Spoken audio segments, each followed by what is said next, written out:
How the Florida shooting will be used to bolster war, usurp freedom, & create more terrorism after September 11, 2001, discarding freedom and personal liberties in the name of security became standard operating procedure following a tragedy, and Friday's mass shooting at the airport in Fort Lauderdale has not deviated from the new Orwellian norm.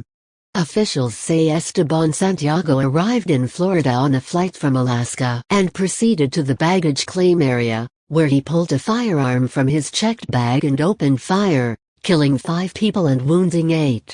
He eventually retrieved a firearm and began indiscriminately shooting, Broward County Sheriff Scott Israel told the press Friday. This cowardly, heinous act resulted in the deaths of 5 people. While the incident unfolded, before total casualties and injuries had been counted, corporate media prostitutes championed in lifetime increased security measures and tighter strictures on gun laws, except for TSA agents, whom, some intoned, should now be required to carry firearms in the performance of their duties. We have been conditioned for this. Fustian politicians assume an inept undervaluation of rights, and a careless lack of vigilance under color of fear, in the minds of the somnambulant masses will allow the implementation of new rights-crushing legislation. On cue, the Wall Street Journal nearly immediately published an article citing Jeff Price, an aviation security expert and aviation management professor at Metropolitan State University of Denver, who, without a hint of irony, asserted, "I think we can expect to see more of what we've seen every time we have one of these incidents at an airport, better armed, better trained police and a surge in law enforcement visibility. Because terrorism. Because mass shootings. Most simply, because guns.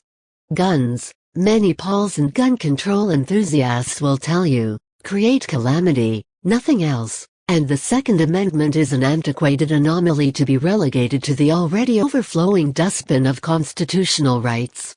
These politicians will further exploit fear of the next tragedy to install new checkpoints, more scanners, appended means to verify identity, and additional TSA agents, already proven wholly ineffective, if not derelict, to molest, grope, and harass anyone daring to enter an airport. Travel, they'll say, is a dangerous affair, and must be policed accordingly. No matter Santiago has been deemed mentally disturbed, one person, a lone shooter, who chose a divergent method for enmity, now that someone has undertaken a mass shooting in this manner, terrorists paid attention and gleaned fresh plans, they'll say. This snark is in no way reductive to the abhorrent nature of the indiscriminate shooting, nor to the mourning which indeed the country must now collectively experience. But right now is precisely the time for acute attentiveness, not fear-induced myopia as has become epidemic after such incidents.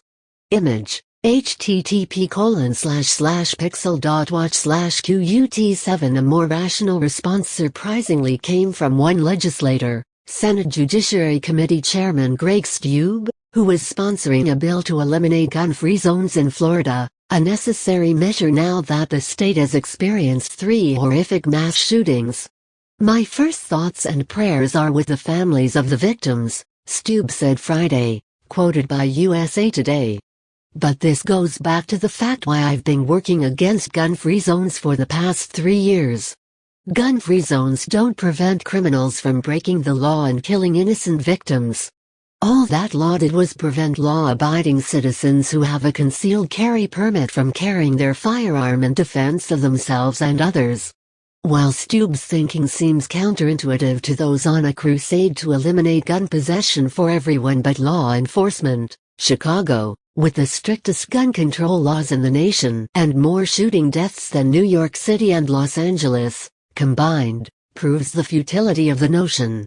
Stricter and prohibition spark black markets. If someone intends to do harm using a firearm, they will find it.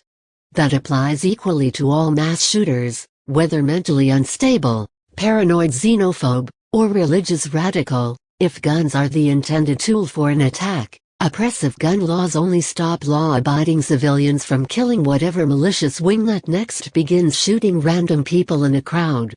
tightening the reins on suffocating security procedures, and positioning additional law enforcement officers in airports also won't stop criminals of any motivation from discerning a creative method to thwart remaining deficiencies.